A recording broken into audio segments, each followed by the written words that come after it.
Good morning, everybody. This would have been the last day of the spring term. There'd have been lots of things that we normally did on this day. But as we know, things are very different at the moment.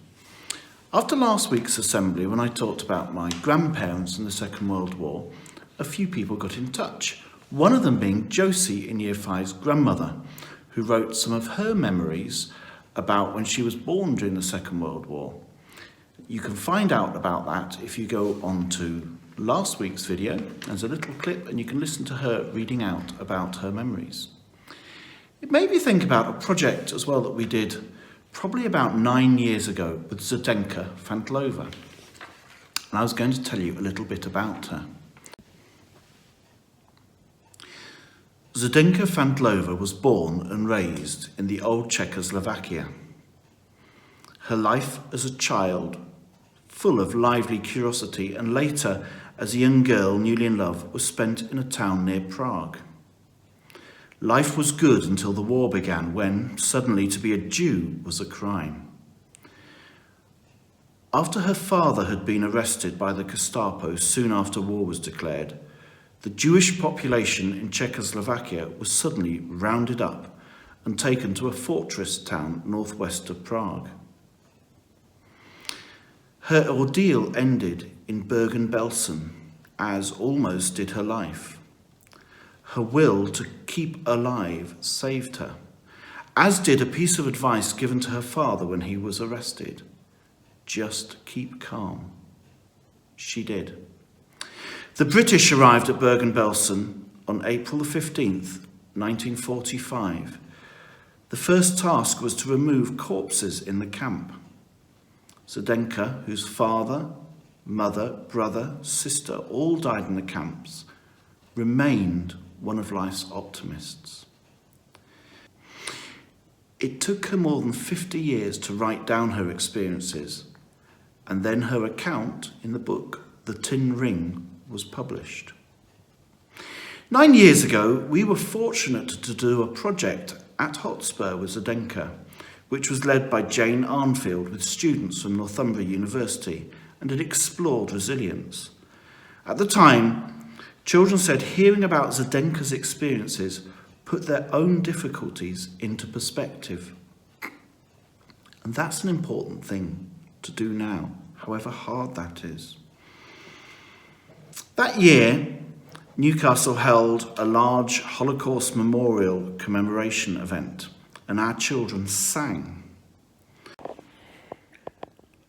Working with Zdenka had a profound impact on many of us.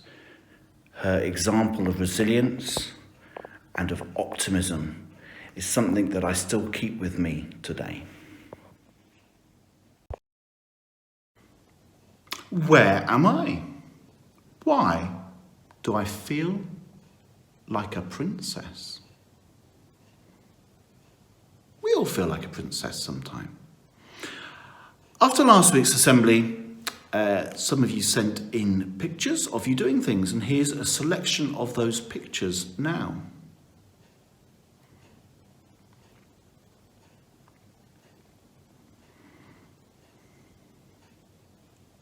So, what about some school news?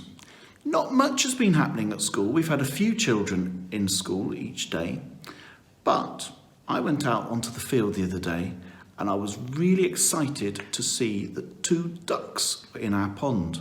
We often have ducks visiting us. I don't know if they're the same ducks or if they're different ducks, but here's a picture of those ducks. And also this week, we took delivery of 6 cherry trees. These were kindly donated by Curvy Sounds, who committed to buying a tree for every guitar they sold over Christmas. As you know, the very best place to get a guitar is Curvy Sounds. So they sold quite a lot of guitars. And we've planted some trees next to where our wildlife garden and pond area is, so that we can encourage a bit of that wildlife outside of where the fence is, so that children can enjoy it in years to come at break times and lunch times. I always look forward to things at the end of term. This week we would have had the Year 3-4 performance.